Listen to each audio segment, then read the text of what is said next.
If you enjoy our videos, subscribe, like, and comment to support us. Thanks for tuning in.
Inspector Lestrade, at once.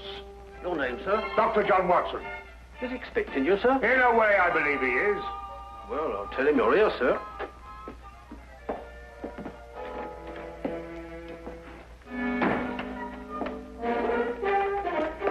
You can go in, sir. Dr. Watson, I didn't expect to have the pleasure of seeing you again so soon. Will you kindly read that? What is it? Read it. Oh. Yes, sir. Oh. I think it's disgraceful, sir. Absolutely disgraceful. What? Yes, and I'm glad you're here so that I can tell it to you personally. Why, you and I both know that it was Sherlock Holmes who solved the Cunningham case. If it wasn't for his brilliance and his persistency, the facts would never have been brought to light. And I think it's scandalous, sir, that the newspapers should have given me all the credit and said so very little about his magnificent achievement. What do you think, Doctor? I absolutely agree with you. I'm glad you're on my side, Doctor. Why, of course. I'm so glad you've taken it that way. What does Holmes think?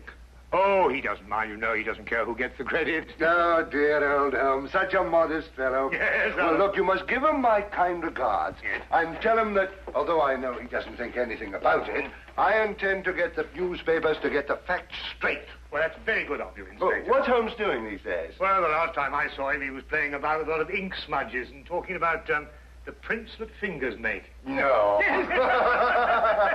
Good old Holmes, always experimenting. Inspector Lestrade, sir. Yes, what is it? There's been a murder reported at the home of Lord Beryl. What, Lord Beryl of the Foreign Office? That's him, sir. I'll be right with you.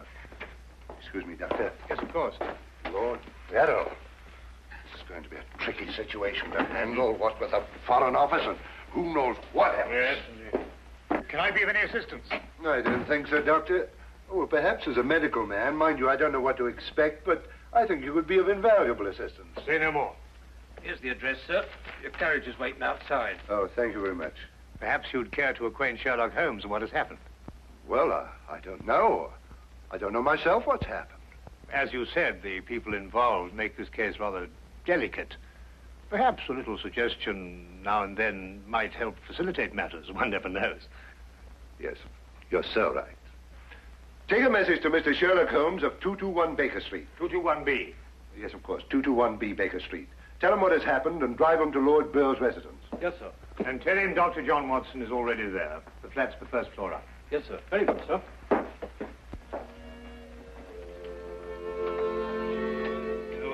221B Baker Street.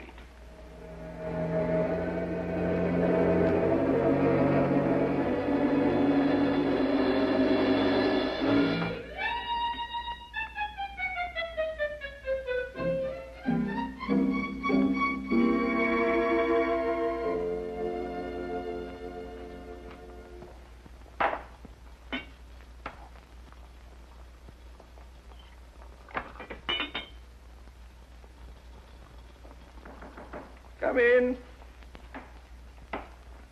Excuse me, Mr. Holmes. Yes? I have a message for you, sir. There's been a murder committed at the home of Lord Beryl. Inspector Lestrade and Dr. Watson have already gone there. Thank you. Will you Care to have some tea? Some tea, sir? Yes.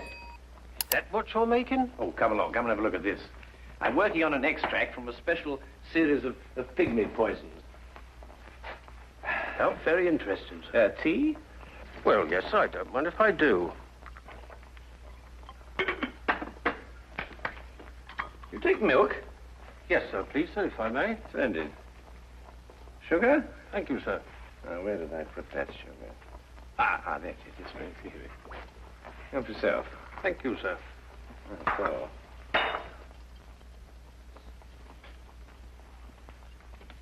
What's this you're doing here, sir?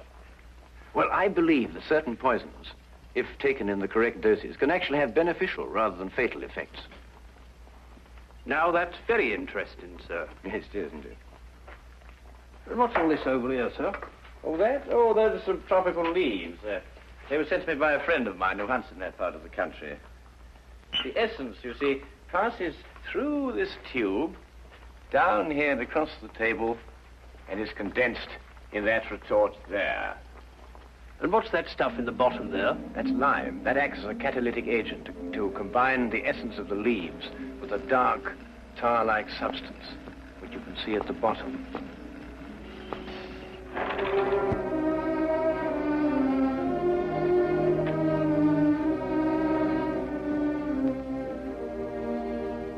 Inspector Lestrade, I demand to see my wife. You've kept me waiting half an hour, and now I should like an explanation. Of course, you're entitled to one, sir. You know that Karl Oberstein was murdered in your study. I was informed of that, and it is a tragedy, of course. But I still don't see that is... Lord Beryl, your wife has confessed to shooting him. What? That's why I couldn't allow you to see her. We were taking her statement. What does she say? Apart from the actual confession of murder, she refuses to say anything. You may go in now if you wish, Lord Beryl.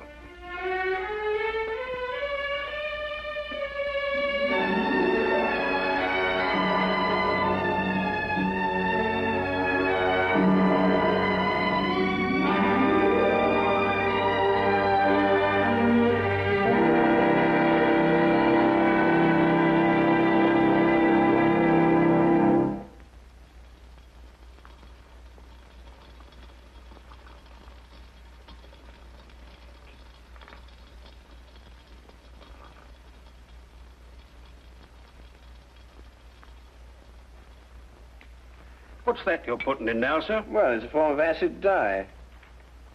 Yeah. That's all right. Oh, where have you two been all the afternoon? Didn't the sergeant tell you? Oh, yes, I remember. There was a murder somewhere. Was it interesting? No, Mr. Dewitt. Uh-huh. Well, Straight, come and have whiskey and soda.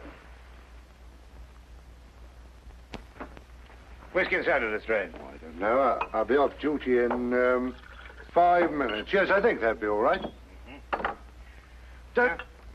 Neat for me. Well, sit down if you can find yourself a place. Thank you. yes, well, I think we can leave that to boil for a little while now. Now, gentlemen, what's the problem? Who was murdered? A man named Karl Oberstein. Oberstein. Oberstein. Oh, yes, I remember. An Austrian chap. He was originally, but of course, for a number of years, he's been a freelance agent. Mm-hmm. Buying and selling anything he can get his hands on, eh? But his hands in a bit too much this time. Lady Beryl shot him. Holt Smith, 38. Oh, really? It was a nasty bit there. I examined the body before it was removed. Entire back of the head gone. Instantaneous death, of course. Did you find the bullet? No, the police surgeon will do that. It hadn't come out. Yes, and that shot in the back of the head removes any possible chance Lady Beryl may have had of claiming self-defense.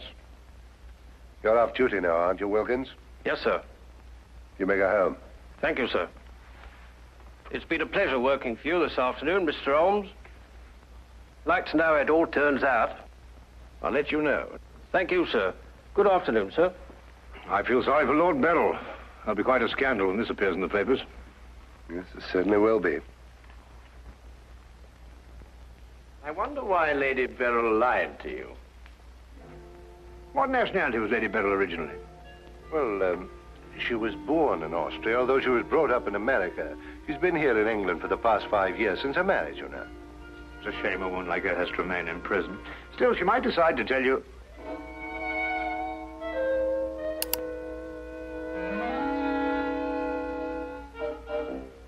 What did you say? I beg your pardon? What did you say just now? I didn't say anything. Oh, yes, you did. You said, I wonder why Lady Beryl lied to you. Oh, that. Yes, what did you mean? Nothing, except, of course, that Lady Beryl didn't shoot this chap Oberstein at all. But she confessed to it. Nonsense. She didn't shoot Oberstein because Oberstein wasn't shot. His head was bashed in with a blunt instrument. The revolver you claim was the murder weapon actually belonged to Oberstein. She found it lying by his side and pretended she'd done it in order to shield her husband. She's no more guilty than you two are. Would you hold that like a good fellow, please? Would you please repeat that? Of course, it's as plain as a... Here, would you mind holding that? Oh, well, it's not plain to me. Well, you told me that Lady Beryl confessed to shooting Oberstein. But Oberstein wasn't shot. Just because you find a man with the back of his head shattered and a gun lying by his side is no reason to assume he's been shot. Thank you. You also assumed that the bullet had lodged in Oberstein's cranium because it hadn't emerged through the front. Now, any student of elementary ballistics knows that the greatest damage to the skull is on the opposite side to which the bullet entered. The point of entry is always clean. But the gun we found was an Austrian gun, and Lady Beryl is an Austrian. Now, there's a logical bit of reasoning for you. Would you mind holding that, please? Lady Beryl saw Oberstein lying there and jumped to the same conclusion we did. Well, Lady Beryl's innocent. Then somebody else is guilty. Brilliant! We've got to get back to the premises and re-examine them for clues. You come with us, Holmes. This nonsense can wait. Nonsense? Nonsense. Nonsense? Did you say nonsense? I'll have you know, Inspector Lestrade, that if the law enforcement agencies of this country were a little, an infinitesimal amount more advanced than ancient Neolithic man, I would not have to be doing the basic research work that will in time benefit police bureaus throughout the earth. You may have a point, Mr. Holmes. A point? The only point is human, of which there is a paucity in the halls of our defenders of the public. So do you really think so? I certainly do think so, and I'll tell you a few other things in a bit.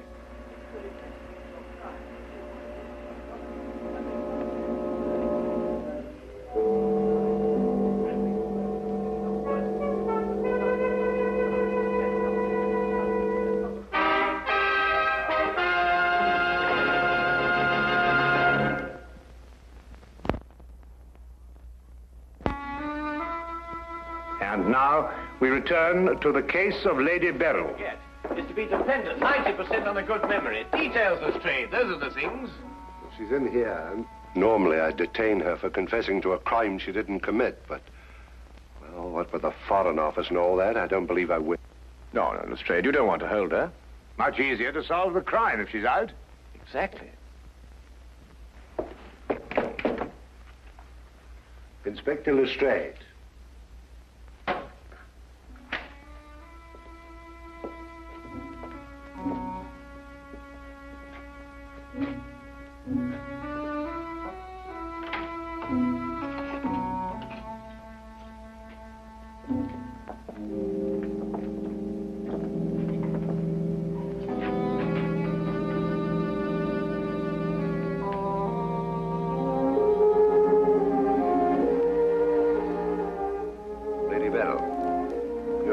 We're releasing you. So I understand. Do you know why? No. We've been able to prove that you didn't commit this murder you confessed to. I see. We would, however, like an explanation as to why you confessed to this crime.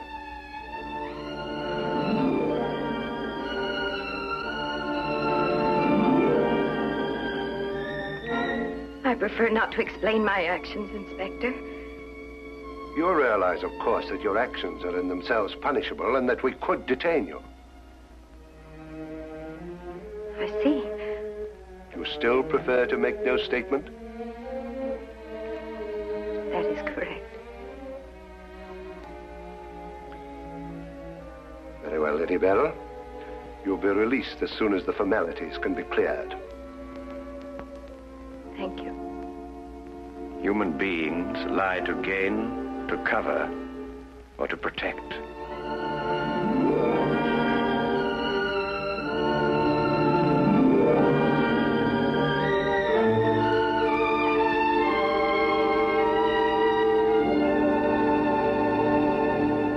don't know how to thank you, Mr. Holmes. Please consider me forever in your debt. Not at all. You're in the Foreign Office, aren't you, Lord Beryl? I am. Had you ever met Herr Oberstein before? I had. Exactly when? Last week. For the first time? And the last time. I see.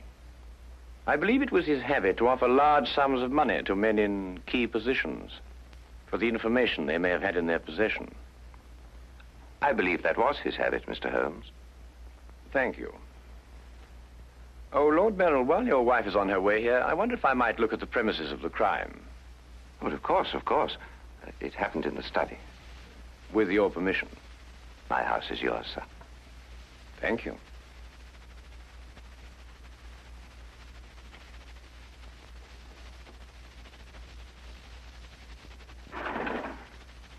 Well, now, let me see. Karl Oberstein was lying about there. Of course, it's been removed. Yes, of course. I see you cleaned everything up with your usual remarkable efficiency, Lestrade. Now, look here, Holmes. I didn't know there was going to be any mystery about this affair. Oberstein's head was here, Holmes, and his feet were there. Thank you, Watson.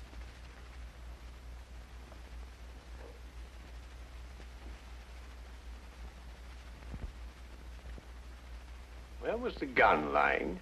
To the left of the body. Nearer the head or the feet? Nearer the head. Was Oberstein face up or down? Face up. I had to turn him over to examine him. Has there been any effort made to gain forceful entry into the house? Well, none was reported. Why? Lord Beryl, do you use glasses when you read? Yes, I do. These? Are they your only pair? Yes. Who first discovered the body? I believe my secretary. Is he here? Yes. I'll call him. Thank you.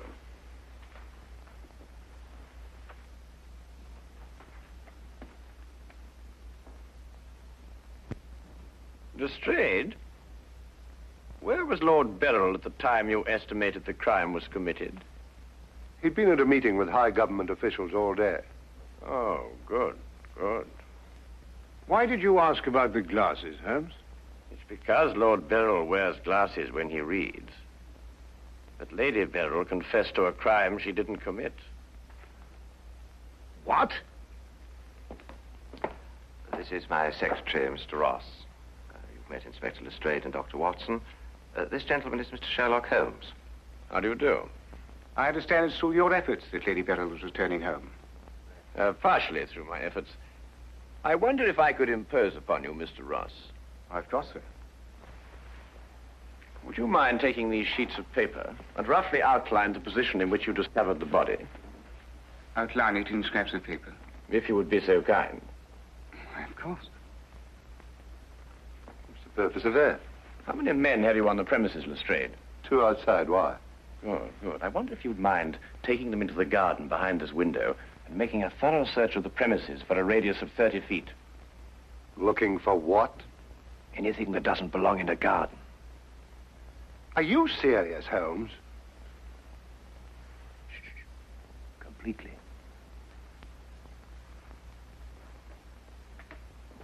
Let's got him out of our way. Have you examined your safe, Lord Beryl? I have, Mr. Holmes. All my papers are intact. Excellent. Does Mr. Ross have the combination to your safe? Yes? There's been no question of robbery. Of course not, Ross. One must ask these questions in an investigation. Of course. Good afternoon, Lady Beryl. Nina, my darling. How are you? I'm all right, George. Quite all right. You must rest. This experience must have been horrible for you. It's all right. It didn't last long enough to be too difficult. I don't know how, but Holmes has solved the entire thing. Has he really? Not entirely, Lady Beryl. Not yet. Do you expect to? I can only hope to. Mr. Holmes, if there's anything I can do to help. If it would not be too much of an imposition, Lady Beryl, I would like you to retake the position in which Mr. Ross discovered you when he entered the room. Mr. Holmes, my wife has had a harrowing experience. Please consider her nerves at this point. You're forgetting, Lord Beryl, that your wife confessed to a crime she didn't commit. The circumstances are somewhat exceptional. But if Lady Beryl would rather not... It's quite all right, George. No, let me see.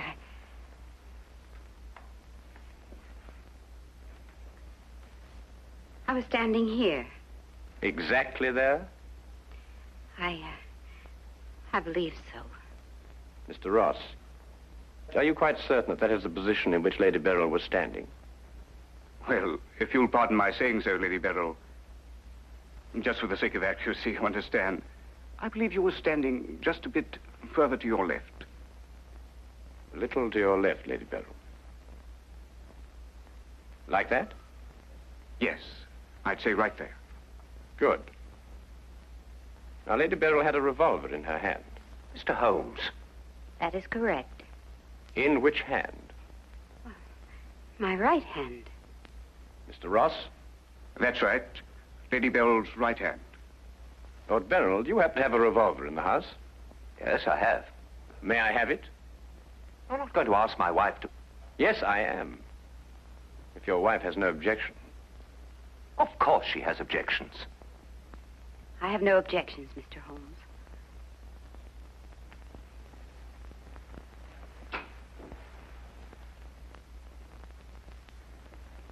Ah, excellent. A .38 caliber. Do you notice, Watson, that it's patterned very closely after the Schmidt-Holtz, the revolver in question? Lady Beryl, is that the way you held it? I believe so. Mr. Ross? Yes, it was like that. Mr. Ross, I'd like you to think very hard. A great deal depends on what you're going to say now. As far as you can remember, that was the position of Herr Oberstein's body? Yes. And where in relation to Herr Oberstein's body and Lady Beryl were the broken eyeglasses? Over there. There? Yes.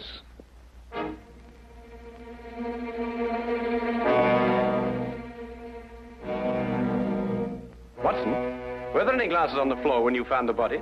Absolutely not. You're positive? Positive. That's right. I didn't know what I was saying. There were no glasses on the floor at all. There weren't any glasses on the floor when you found Lady Beryl bending over the body. But there were when you sent Herr Oberstein crashing to the ground.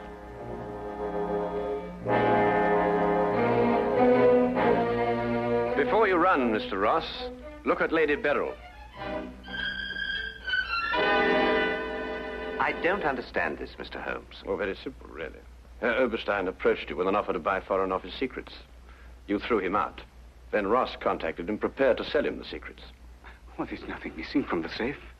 Of course not. If you sold anything, you'd have been found out. Herr Oberstein came here expecting to buy. You opened the safe, showed him the papers he wanted. He put his glasses on to examine them. And then when he paid you, you smashed his skull in. He fell, breaking his glasses. His revolver dropped from his pocket. Then you replaced the papers, pocketed the money, and left. It's a lie. Why, you filthy... The unfortunate point occurred when Lady Beryl discovered the body. You read the evidence incorrectly. I thought the gun was my husband's. Similar, but not the same. And the glasses. A very common variety of frame. You gathered up the pieces, except a few fragments, and threw the frames away. Yes. Then you lied to protect your husband. Yes. Nina. Brilliant, Holmes. Absolutely brilliant. Thank you, Watson.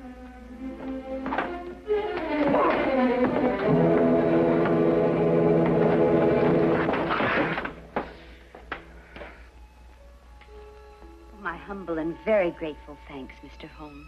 It's been a pleasure to help so brave and noble a woman.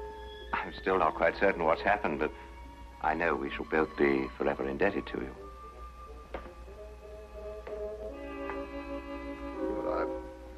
searched the whole garden, Holmes. Couldn't find anything but this old pair of glasses. They're broken at that. Really? Mr. Holmes has solved the entire case, Inspector. He has? How? By the little things, Lestrade. The little things that one must remember. The little things that make the difference between success and disaster. One must never forget that the difference between... Good heavens. What? What is it, Holmes? I left the gas on under the experiment. All Baker Street will be blown up. Holmes, I turned it off. Stay. Hold that. Holmes. Holmes. Holmes. Holmes. Holmes.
Chapter 1.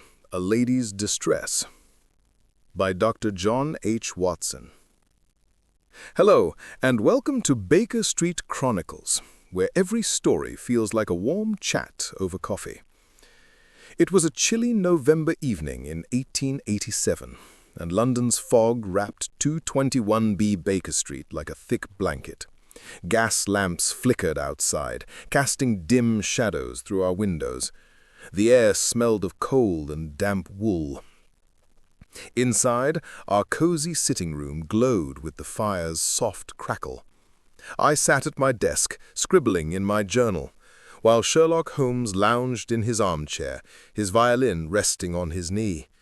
His sharp eyes, half closed, seemed to see beyond the walls. A sharp knock broke the quiet. Mrs. Hudson, our kind landlady, opened the door, and in stepped a woman dressed in black velvet, her face pale as moonlight. Her name was Lady Beryl Ashford, and her trembling hands betrayed her fear. "Mr. Holmes," she said, her voice low and shaky, "my husband, Lord Ashford, has vanished. I found this in his study." She held out a crumpled note, its edges worn. The words scrawled on it chilled me. "Seek the raven at midnight, or lose all." I glanced at Holmes. His eyes sparkled with that familiar glint of curiosity, like a hunter spotting a trail.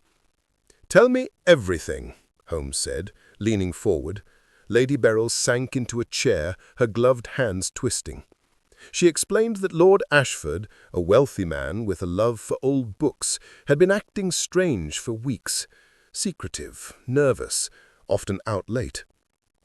Last night he didn't return home. She searched his study and found the note hidden in a drawer. "I fear he's in danger. The raven, what could it mean?"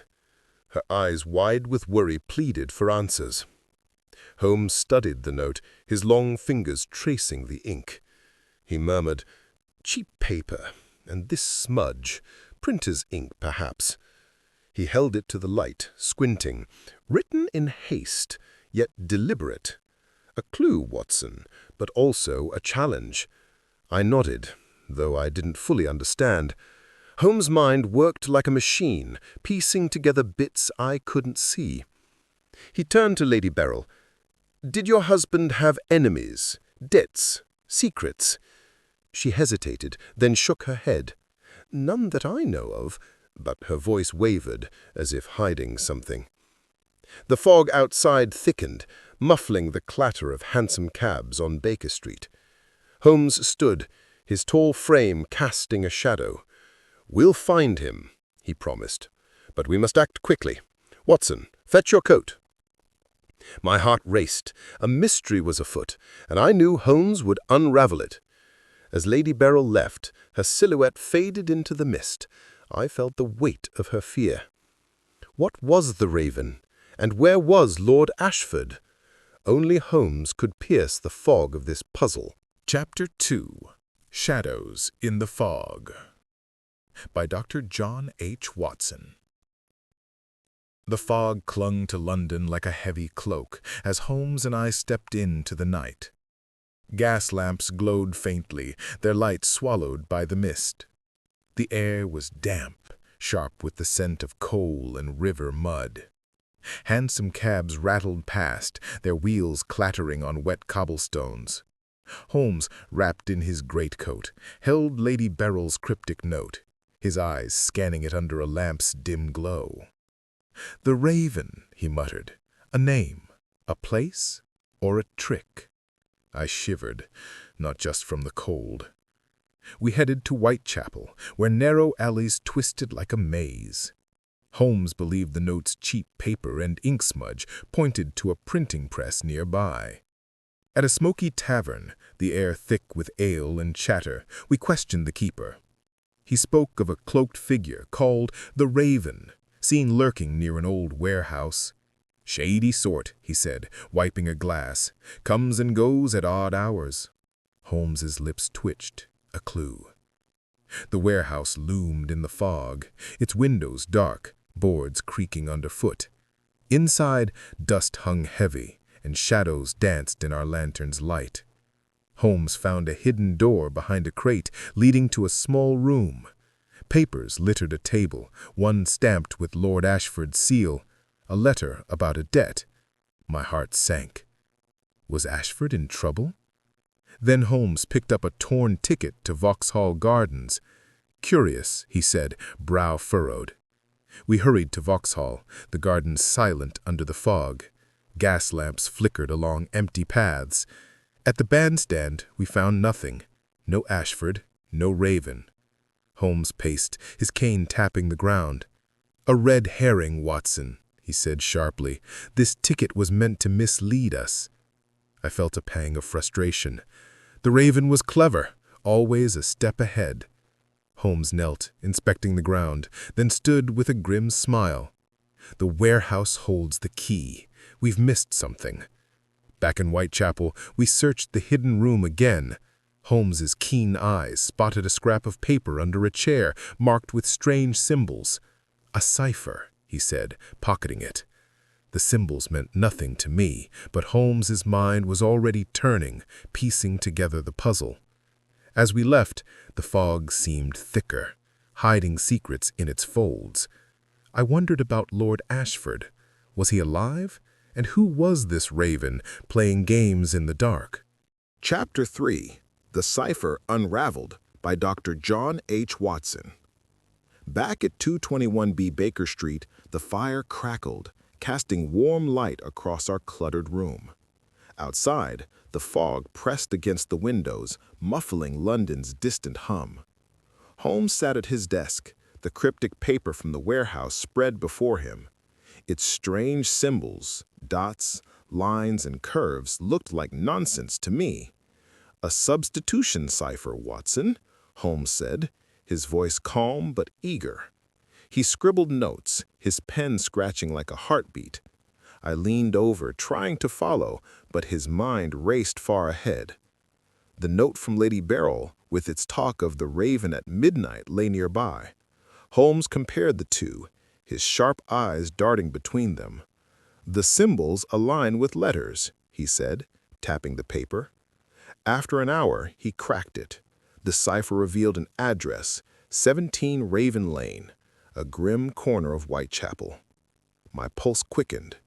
"Is Ashford there?" I asked. Holmes only smiled, his fingers drumming. "We'll see." We braved the fog again, hansom cab wheels splashing through puddles. Raven Lane was a narrow street, its gas lamps dim and flickering. A shabby tenement stood at number 17, its door creaking as we entered. In the cellar, a printing press hummed, its ink staining the air.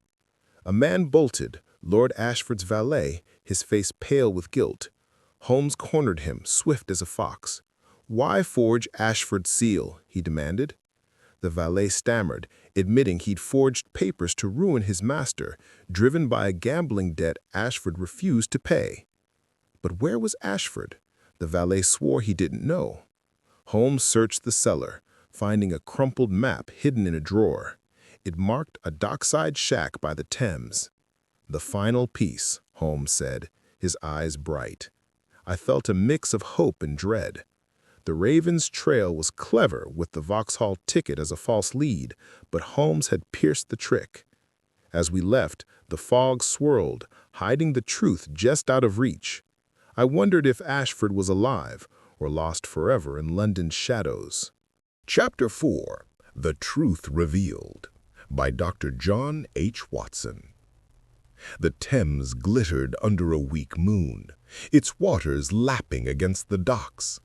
Fog hung low, cloaking the air with damp chill. Holmes and I crept toward a rickety shack, guided by the valet's map. The creak of boards underfoot set my nerves on edge. Inside, a lantern's dim glow revealed Lord Ashford, bound to a chair, his face haggard but alive. I cut his ropes, relief washing over me. Holmes's eyes scanned the room, sharp as ever, missing nothing. Back at 221B, with Lady Beryl tearfully reunited with her husband, Holmes explained. "The valet's scheme was simple but cruel," he said, lighting his pipe. The fog outside seemed to listen, curling against our windows. The valet, deep in gambling debts, forged papers to ruin Ashford's name, hoping to extort money from Lady Beryl. The cryptic note and cipher were his tricks, meant to confuse and delay. The Vauxhall ticket was a clever ruse, but the map betrayed him. "Logic cuts through deception," Holmes said, his voice steady. Lady Beryl clasped her husband's hand, her fear gone. I watched the fire's glow dance on our walls, thinking how truth, like light, pierces even the thickest fog. The valet now faced justice, his plan undone by Holmes's keen mind. As the Ashfords left, I jotted notes, struck by a simple truth. Greed clouds judgment, but reason finds the way.